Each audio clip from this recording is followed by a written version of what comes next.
Good evening, good afternoon, and good morning, depending on where you are in the world. I would like to present to you three articles of interest. And before I do that, I would like to let you know that this is for review, informational, and educational purposes. It's not to take the credit for the intellectual property of the article. The full credit of the intellectual property of the article goes to the publisher, which in this case is The Hill, and the story by Rachel Friesen. Excuse me. Headline reads, Biden doubles tariffs on Chinese solar panel components. And ahead of you see a picture of the solar panel above the man or the woman, whoever it is. Caption reads, Biden doubles tariffs on Chinese solar power components. Copyright provided by The Hill. The Biden administration doubled tariffs on certain solar panel components that are made in China, and announced Wednesday. Starting in January, imports of Chinese solar wafers and polysilicon will carry a 50% tariff, up from the current levy of 25%. Polysilicon is a type of silicon that is used to make solar panels, while wafers are the semiconductors used in the panels. In addition, the administration said it would increase tariffs on certain Chinese products made out of the mineral tungsten, which has applications in the aerospace, automotive, defense, medical, oil, and gas industries. Excuse me. In a written statement, U.S. Trade Representative Catherine Tai said the increased tariffs would hurt China and support U.S. investments. Quote, the tariff increases announced today would further blunt the harmful policies and practices by the People's Republic of China, she said. Quote, these actions will complement the domestic investment made under the Biden-Harris administration to promote a clean energy economy while increasing the resilience of critical supply chains, Tai said. The Biden administration has previously taken over steps to increase tariffs on Chinese solar and other equipment, arguing that it's doing so in support of domestic manufacturing. So you can see everybody's trying to protect their own markets, which is understandable. After all, you should, in fact, take care of your own first, in my opinion. Now, in a related video entitled, China doesn't pay tariffs, you do, as per Cha-Ching Queen.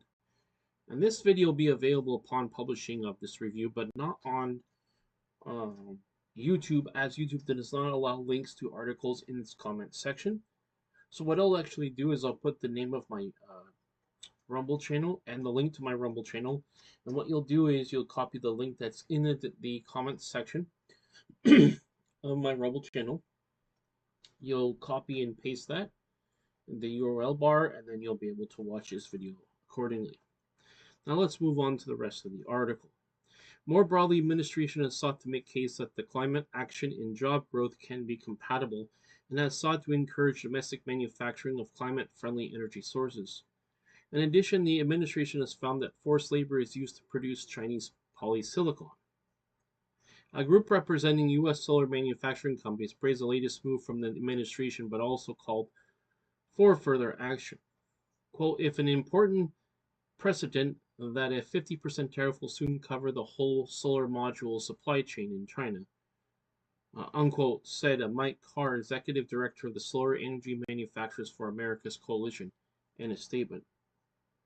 Quote, but we must go a step further to expand the approach and address the significant trade distortion that exists outside of China from Chinese-owned solar companies fundamentally help to put U.S. workers on a more level playing field, unquote, he said. And I've been saying that for years, is that I don't mind if somebody outdoes me because they're maybe more clever, they make a better product, or they're even more efficient. But if we're not on a level playing field and they say, well, these people are, they're out competing you. Well, yes, because their tariffs are like 2 to 5 times as much as the opposite, which is the way tariffs work is when a product comes into port, what happens is the company will assess what's called a customs duty, otherwise known as a tariff, which is the old term is a tax on the amount of the item. The more common and modern term is called customs duty. And a duty is another word for tax or a fee that you pay to have it imported into the country. So the idea is that if you put a tariff that's payable at customs when it comes into port, um, if a person can afford to pay the tariff, they won't buy the product. So that's how that will work. I think what makes more sense is say, okay, let's do it this way. When it comes into port, it already has to be paid for. So at that time, the person can say, okay, let's judge this. Okay, let's see. The item, for example, let's say costs $100 or whatever it costs, right? Let's say $100. And they say, okay, the customs duty, or otherwise known as the tariff, let's say it's 50%, right? So they'll have to pay 50% of the purchase cost. Now, I know that there's ways around this, like fraudulent things, like they'll just put the fake price of things because customers don't want to pay that much duty or whatever. I've seen it, but anyway, so what you do is you say, okay, it has to already be prepaid, like when it comes in. So the company could say, okay, you have to pay me the you have to pay us the tax cost because that company has to pay when it comes into it has to be paid at the time when it comes into port, so it can be prepaid through an account of some sort or whatever, any kind of configuration they want to come up with, or they can just say, okay, just at the time it comes in, it's paid automatically. So the idea is that either way, uh,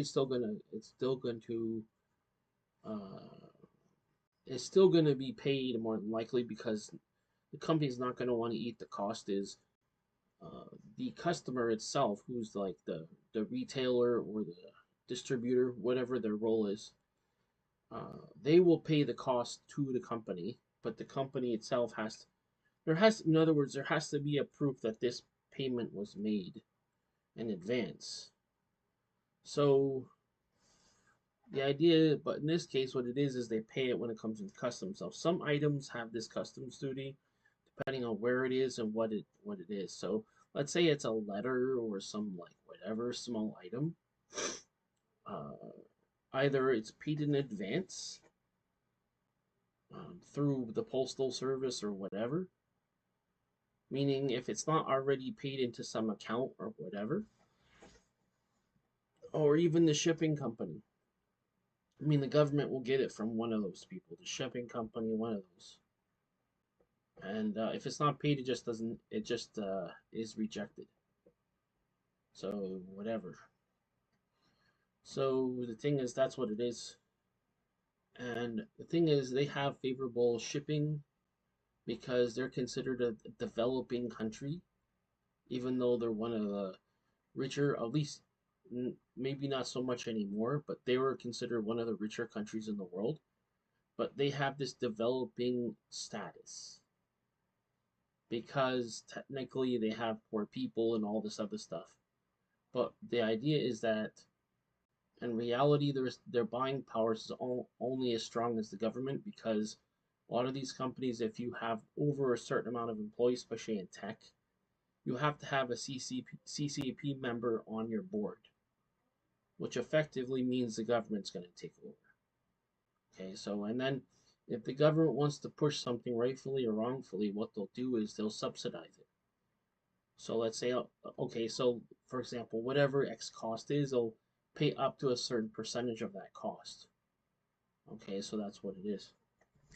And then, of course, they have forced labor in Xinjiang, which is northwest China, or other places where they can source it and get the labor for extremely cheap. And there's different ways to cut costs, so that's what it is. Anyway, the author would like to point out that it is copyright 2024 Nexstar Media Incorporated. All rights reserved. This material may not be published, broadcast, or written, or redistributed. For the latest news, weather, sports, and streaming video, head to the Hill. So this, as I said, this is just for review, informational, and educate for this is for review, informational, and educational purposes. It's actually fair use under the law of 1976, so it's fair use. I'm not taking credit. See what the problem, what they're concerned about is someone's going to try to take credit for the basically they'll just steal the intellectual property and then republish it and put it under their name that it was their intellectual property. That's why I preface it by saying this I don't that the full credit goes to the publisher, not to me. So that is basically quoting, just like if you quote out of a book. You make a footnote and you say, okay, this was quoted from X book. So they have a bibliography section where they have a complete listing of it, and then they have footnotes where it says, okay, this passage comes from this book or whatever, etc. So that's what it is. Let's go to our second article here with an ongoing theme here.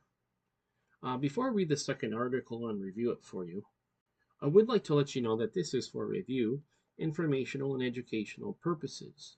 It's not to take the credit for the intellectual property of the article. The full credit to the intellectual property of the article goes to the publisher, which in this case is Newsweek. The story by Brendan Cole. And the headline reads, China cuts key import from Russia amid cooling trade relations. And ahead of you, there is a related video entitled Vladimir Putin's Pivot to China is Backfired. And that video will be available upon the publishing of this review, but not on YouTube, as I cannot actually include the links to this article, because what they'll do is they'll flag the video, and you have a risk of getting a strike on your channel. So the strikes works just like in baseball. You get 3 strikes and you're out. So basically, you don't want to get a strike on your channel, especially when there's no, like, you're not intending to, or everything's legit. So they don't allow that. So what I'm going to do is I'm going to put the name of my Rumble channel, because I'll have this uploaded to YouTube and Rumble.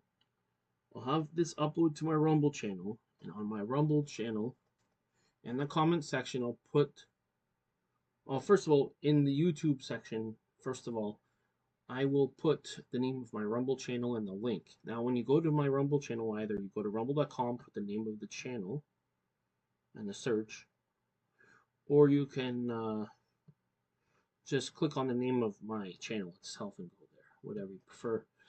Now, once you go to my channel, you see it's front loaded at the top of the list. You just open it like you would open any video.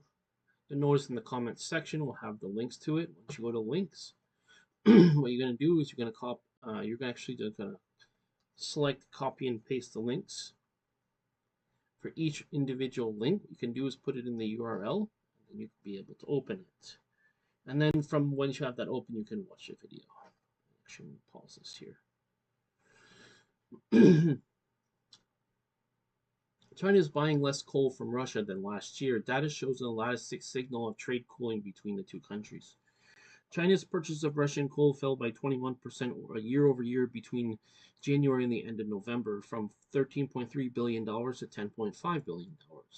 The think tank Center for Research on Energy and Clean Air, the CREA, said, quote, the Russian coal sector has taken a big hit in 2024.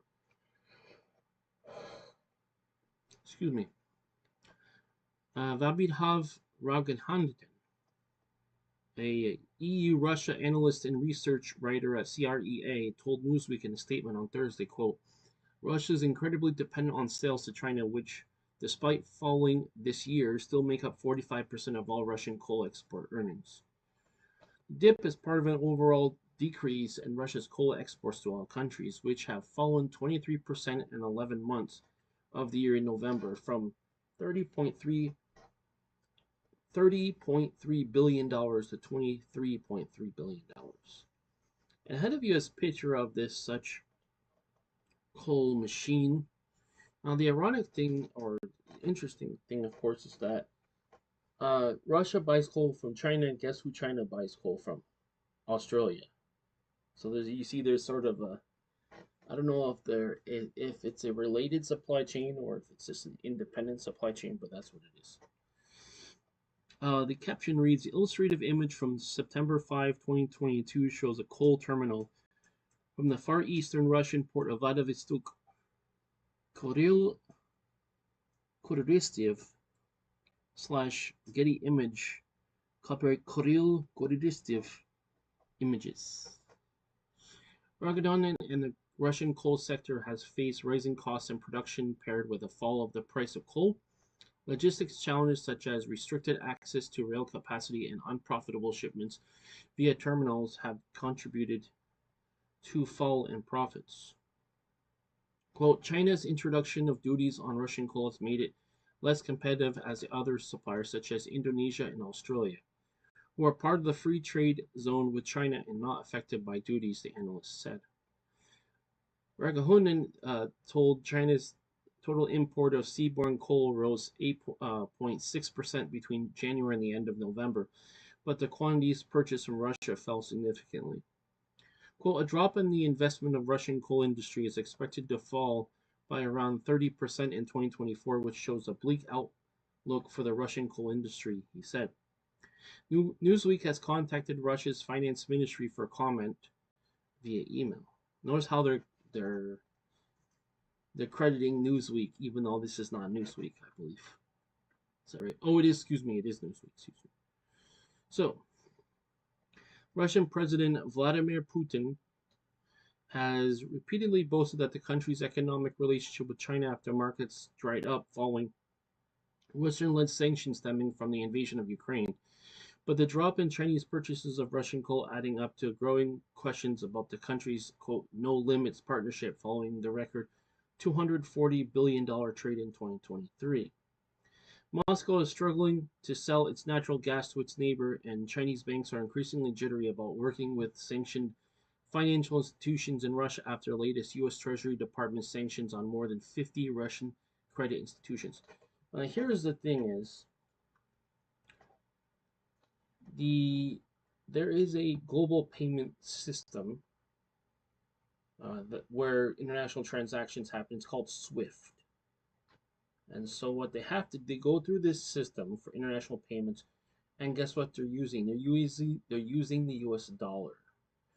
What can happen is the US can sanction these banks and cut them off from the SWIFT system, which means they cannot they will not be able to do certain transactions in US dollar, which is the current although it is a fiat currency because it's not 100% based upon gold, it is the world's reserve currency, and when you're cut off for that, you're going to have some major problems. So yes, I believe BRICS. This is Brazil, Russia, India, China, and South Africa are trying to come up with their own payment system. But the problem is, it's just like, okay, they still trade with the U.S., so it means they still have leverage over them. Say, okay, if you trade with, so they could say, okay, if you're going to insist on another currency, then we just won't, either going to make your tariff so high that you'll just lose business, or it will just cut you off from doing business with the US or something like that, which are the possibilities of what Trump could actually affect. But anyway, we'll see how that goes. Okay, so you see the sanctions is the concern. Russia has also imposed a 55.65% tariff on Chinese-made furniture parts following a decision by customs officials. Notice how I said customs. Customs officials in the far eastern city of Vladivostok. However, Vasily Astrov, an expert on the Russian economy from the Vienna Institute of International Economic Studies, said the suggestion of a trade war was, quote, somewhat exaggerated, unquote. Russia will not want it in the first place because it will lose it without any doubt. China provides Russia a lifeline on so many fronts that risking those would be suicidal for Russia, he told Newsweek. He said growing import barriers for Chinese cars in Russia would, quote, be much more of importance than those in the furniture trade. Astrov continued, quote, Russia would used to run for decades a very protectionist strategy with respect to car imports. So I wouldn't be surprised if it works with Chinese car makers as well. What's going to have to happen is each country who has a capability of manufacturing on any kind of sufficient scale for what the country needs is they're going to have to say, you know what, we're going to have to produce those items that we were previously importing.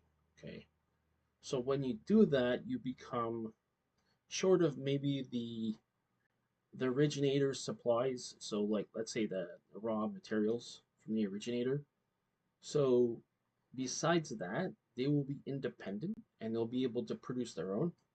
And of course, also that will drive down the cost and help the economy because you'll be supporting jobs. So just my take on it. You can come to your own conclusion, but that's the conclusion I've come to when it comes to that, as in being self-sufficient. Let's go to the third and final article of the review. And before I do that, as usual, I would like to let you know that this is for review, informational, and educational purposes. It is not to take the credit for the intellectual property of the article. The full credit to the intellectual property of the article goes to the publisher, which in this case is Gadget Review, and the story by L. Landis. Headline reads, Scientists create diamond battery that could power devices for 5,000 years. Well, that'd be pretty amazing. Although, wouldn't that put the battery manufacturers out of business? Okay. And here is a picture of a diamond, and it's kind of complicated. I read the article, so I'll explain it part by part. Caption reads, Scientists create diamond battery that could power devices for 5,000 years. Why it matters? Well, TechSpot reports that UK researchers developed a revolutionary battery that encases radioactive carbon in diamond, potentially powering devices for a millennia, which is, of course, 1,000 years. The breakthrough could transform medical implants, space exploration, and nuclear waste management by providing virtually endless power without maintenance. That's a bold claim. The big picture. Newsweek reports that the UK Atomic Energy Authority and the University of Bristol's carbon-14 diamond battery converts nuclear waste into long-term power through a unique process. So here are some main points to remember. First one is that radioactive decay generates electricity. Number 2, diamond casing ensures safety. Number 3, no radiation leakage possible. Number 4, 5,730 year half-life. That is, when they say half-life, that means for something to decay. So basically, it's like you have something, it no longer is operating. Let's say it's carbon-based. Like, for example, something dies, right? It starts decomposing.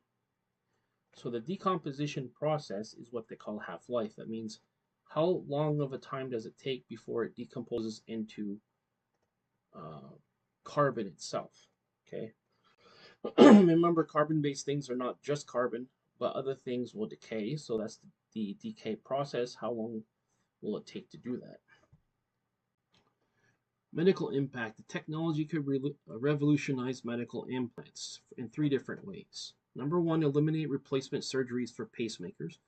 Number 2, power hearing aids indefinitely. And number 3, enable new permanent implant designs. In terms of its environmental benefits, the battery saves dual purposes by addressing nuclear waste. That is, number 1, repurposes graphite blocks from nuclear stations. Number 2, reduces radioactive waste storage needs. And number 3, creates sustainable power source. Looking forward, imagine never having to change your best smartphone or laptops. While currently in development, the technology could transform multiple industries by enabling permanent electronic installation in various settings. Researchers are working with industry partners to scale production and improve power output. Now, here's the problem. See, that part is good, but the thing is, it's like it's gonna power your laptop, but then because that motherboard you have is not gonna last 5,000 years, or even even more than maybe a few years. So what do you do with that battery? Well, is it going to be compatible with the new laptop you buy or the new computer or whatever it is, electronic device? That's the question. And a related video entitled Most Powerful Battery Ever as per Epic Reactions. That will be available upon publishing of this review, but not before, as of course only so the link to the article itself that has that won't be available on YouTube, as YouTube does not allow links to articles. So what I'll do is, as I will have this, of course, by the way, uploaded to YouTube and Rumble, what I will do is on my Rumble comment section, I'll have the name of my Rumble channel and the link to my Rumble channel. Once you go to my Rumble channel, what you'll do is you'll copy and paste the links for each particular article. Put in your URL bar, you'll be able to bring it up. Then once you're at that particular website, you'll be able to open that website and watch this video. And that will do it for that third article. Pretty short, right? Pretty amazing implications. So what I'll do is, yeah, I think that's the conclusion of that. So what I'll do is I'll ask you one quick question for your opinion about this review. So I would like to get your opinion on this review. The first article, namely, being Biden doubles tariffs on Chinese solar panel components. Number 2, China cuts key import from Russia amid cooling trade relations. Number 3, scientists create diamond battery that could power devices for 5,000 years. According to what they say. Of course, I don't know. Hard to confirm that because you're not going to live 5,000 years. So anyway, but that's the theory. What do you think of these 3 articles? Are they interesting? Are they informative? Are they relevant to your life? You're welcome to give your opinion in the comments below. Just as a guideline, please keep it civil and productive, as we're only trying to actually we're only trying to contribute something positive to the experience. We don't want comments that are inappropriate for this article review to detract from that experience. So I'd like to first of all thank you for taking the time to watch this article review, as you could be watching any other article review, and there's plenty of them on YouTube and other social media, so I greatly appreciate it. Now, as this did provide value for you to be up to date with the news as it relates to current events in science and technology, what I'd like you to do is please click like on the video. That way you'll be pushing the algorithm and more people will be able to view it and enjoy it. If you haven't already, please click the subscribe button. That way you'll have access to all the content on my channel, as I certainly do have a variety of content on this channel, namely, as you should see here, the article review. I also from time to time have course reviews on here. I also have gaming review, where I will do playthroughs and strategy and tips of different online video games as well, and other sort of game guides or reviews, so stay tuned for that. Also, if you haven't already, please click the bell button. That way you'll be notified of all my future videos, so when a new video of mine comes out, you won't miss it because you'll be notified accordingly that it just was uploaded. So I'd like to wish you a great day wherever you are in the world. Take care, and I'll talk to you next time.